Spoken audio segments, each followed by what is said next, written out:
There is a city hidden deep in the mountains of Valkenheim. Few who enter it are ever seen again. It is a city of death, pain, and damnation. It is called Tartarus. For 300 years, the city was a necropolis, an abandoned and disregarded realm where only foolish grave robbers would dare to enter, and even they weren't always so foolish as to disturb the demons of Tartarus, for it was believed that within its walls demons, witches, and wraiths roamed the streets of the city, seeking to destroy the flesh of mortal men. In fact, it was this very city that Astria sought to claim for herself in the Order of Horcose. What better city to establish your new legion within than a legion believed to be a home of demons? However, finding Tartarus proved more of a challenge than she anticipated. The Vikings of Valkenheim had long forgotten the secret passage to the city, and most were too superstitious to hunt for it. After the Vikings' failed venture into the Mire lost city where they encountered Sakura, many Vikings were nervous to go venturing into ruined or lost cities like Tartarus. In time, Astria abandoned that goal, and set to rounding up warriors to fight in her arenas of death. Those who survived were allowed entry into her order, and those who lost were tossed to the wayside to die. One of the Ashfeldian lands close to Valkenheim, simply known as Shirebrook, was targeted by Horcose as a target for taxation and potential recruitment. When the Lord of Shirebrook refused to pay the protection money, he appealed to Chimera for aid, but aid would not arrive in time, as Astria sent a raiding party upon Shirebrook. Hundreds died, and several were taken as prisoner. The Lord of Shirebrook was allowed to live, if only so he would start paying that tax now that he understood the strength of Horcose. But his daughter, Reina, was not so fortunate. She was taken alive back to the Horcose main citadel. There she was beaten, tortured, whipped, and violated in manners that would be nightmarish to even the most stout-hearted. Used as a plaything by Horcose, existence became nigh unbearable. Her hair was cut, and her back was scarred from repeated lashings. She pleaded for mercy, for help, and sometimes for death. Astria agreed to grant that request. But as with all prisoners and warriors, they had the right to fight for their lives. In the Horcose arena, this young 17-year-old princess was given leather armor to wear, a shield in one hand, and a flail in the other. She was allowed her chance to fight for her life and her freedom. Across from her stood a warlord. The rules were simple. Fight and win, she would go free. Fight and lose, her body would be tossed into the wilds for animals to feast upon. Reina had never wielded a flail and shield before.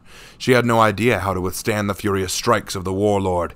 He would headbutt her in the nose, and she would squeal, rolling backwards. Howls of humiliating laughter welcomed the princess with each strike. She cowered behind her shield, desperate to stop the sword of her foe from cleaving her in two.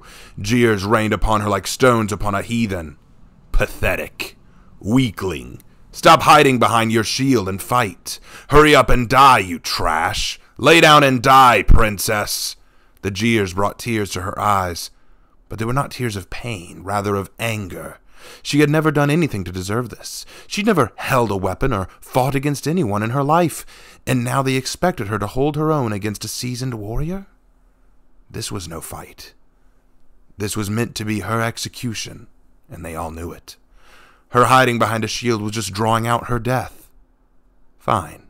If she was to die anyway, she would at least do what she could to hurt this man. Hurt him.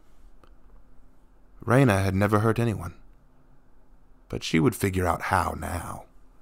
No, more than that, she wanted to.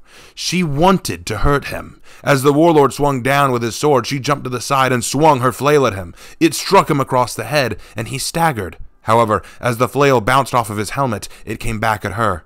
She squealed and jumped away to avoid the rebounding ball on a chain, only for the warlord to recover and hit her in the stomach with his sword. She screamed and collapsed, blood dripping from her body. The crowd roared their approval, and the warlord, smirking as he stood over her, grabbed her by her torn and matted hair. He dragged her around the arena to the cheers and laughing of the crowd. And once he'd gotten his fill of the ceremonies, he tossed her aside. A few Horcose warriors ran in and took her away, dragging Reina out of the arena and into the woods beyond the citadel, tossing her among the trees to lay and die. She would be a feast for the wildlife. The world faded in and out for Reina. as she struggled to make sense of her surroundings. She tried to get up, but found she could only manage to hobble along in the forests. A blizzard was beginning to build. If her wounds did not kill her, the cold surely would. Seeking shelter, she found a cave embedded in the mountain face, only westward of the woodlands. With no options and no hope left, she made her way into this cave, to find it went deeper and deeper than she dared to fear. She began to imagine what horrors lay deeper within. Bears, wolves, giant spiders for all she knew. Who could fathom the demons of this place? But when she finally made her way to the end of her trek, what met her was nothing short of tremendous. It was a city, hidden behind the mountain range. The abandoned fortress known as Tartarus stood before her. How fitting, she thought to herself. A necropolis would make a fitting final resting place for royalty. Perhaps she would be welcome among the dead here. As she considered laying down and accepting her fate, her eyes caught sight of the central palace, the largest building in the fortress city. Something called her to it. Some voice in her heart that she could not shake, urging her to the palace. She did not know this urging, this sudden compulsion, but the more she heard it, the more it felt as if the hands of fate pushed her onward. Her pain felt as if a distant memory, her fears an afterthought. She marched past skeletons, armored corpses, the bones of animals, and after almost an hour of walking, she reached the palace gate. The bitter cold had helped to close her wound, and now she sought warmth. To her surprise, the inside of the cold stone building felt slightly warmer, a simple rush of heat that felt like a refreshing bath. She could have used one of those now, but it was not the time. She approached the sanctum of the palace, and there she found the most peculiar sight. There was a chamber with a large throne at the end, and broken windows along the walls on either side. A great stained-glass window stood like a towering aura behind the throne. For a brief moment, Reina felt as if she were standing inside a cathedral, and yet the sensation she got from this place was not one of holy reverence, but remorse, anger, a desire for vengeance. Do you seek power? It was as if the voice had spoken those words, and also as if they were in her own mind at the same time. She glanced around, half expecting to see a man or some unknown being behind her, but nothing stood there. Do you seek strength? Power. Strength. No, she didn't want these things. She'd never wanted them, she thought to herself. What good was strength and power? They were fleeting, always changing from hand to hand and from person to person. They did not guarantee happiness. Do you seek retribution? Now that was a different matter. She recalled the bite of the lash. She winced at the reminder of the cut to her stomach. She clutched at the frozen bloodstains on her body, and slowly she nodded her head. Yes, she wanted retribution. She wanted payback. She wanted Horcose to suffer, to pay. Everyone would pay. She wanted justice. Justice. Justice is only for those who take it. Justice remains in the hands of those who are victorious. You have failed, but you are not yet dead. You may still obtain victory. But how could she obtain victory now? She was but one person, and she had no weapon or arms, let alone the strength to wield them. She could not take justice like this. But then her eyes, as if drawn to them now for the first time, saw the great throne before her. Resting at its feet were the blackened steel armor-plate weavings of an ancient knight. And yet, they seemed to glimmer with a fiery passion that made them appear new. She approached the dark armor and tentatively reached out her hands, desire leading them, a yearning to take them upon her body. Do not hesitate. Remove all doubt. Remove inhibition.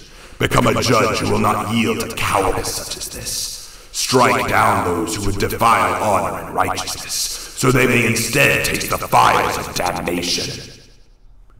She grabbed the helm and held it to her face, as if it were the voice in her heart speaking directly to her. She was unsure who it was that spoke now. Was it herself? Her own voice? Or that strange, beautiful, detestable, fiery passion rising in her soul every moment? The princess is dead. The kingdom is not. Let the flames of Tartarus burn anew. Without a second thought, Reina placed the helmet over her tear-stained face, hiding herself behind a black helm, and from this birthed a new power, new royalty. A princess was now dead, and a queen was born. Half a year after the disappearance of Reina, Astria had left on a mission into the mire, and while she was away, the warlord who had bested Reina, named Hod the Greater, was residing as temporary overseer of the arena in her stead. One night, a conqueror dressed in black armor that seemed to pulse and flare like a fire marched through the arena. The Horcose warriors didn't recognize this conqueror, but they were not of Chimera, that was for certain. None were quite sure where this warrior came from, but what was for sure was that she was not normal. It was as if a black legion followed her, invisible to the eye, and yet it could be felt by every warrior there.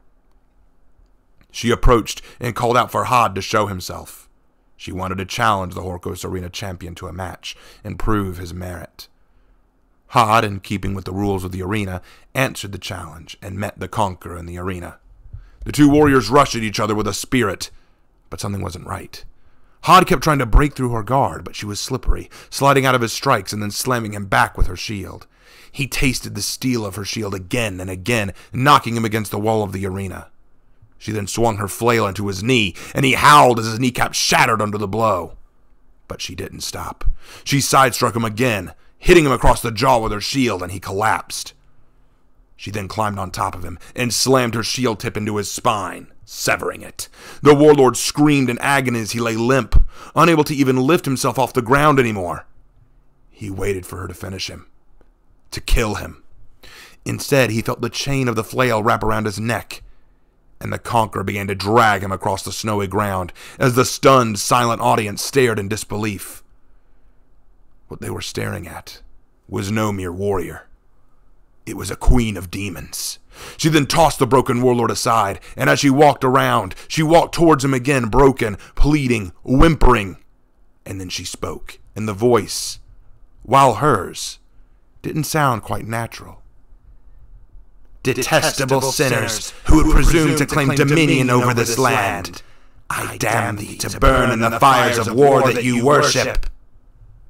She spun her flail repeatedly, until bringing it down with a sickening crack upon the warlord's head, leaving the man dead at her feet. The audience flew into a frenzy and rushed down into the arena to apprehend or kill the strange conqueror, but by the time the first soldiers made it down, she was gone. When the body of the warlord was inspected, it was found that the place where his skull had been crushed seemed to have scorch marks. Since then, legends have abounded across Heathmoor about the return of Tartarus and the strange new queen who presides over it. Every so often she will appear in a new place, carrying with her the presence of fire and steel. Where she goes, battle rages, and she is never found among the bodies. Her foes are always found beaten and burned, and yet her flail does not appear to be on fire. Both Chimera and Horcose have come to dread the Queen of Tartarus. But there is one thing that frightens them even more. Occasionally, she can be seen with other dark warriors, knights, Vikings, Wulin, and samurai, clad in darkened, burned armor like their monarch. They are new pilgrims who have followed their queen to Tartarus, the fortress of judgment, meant to spread her gospel of dark justice.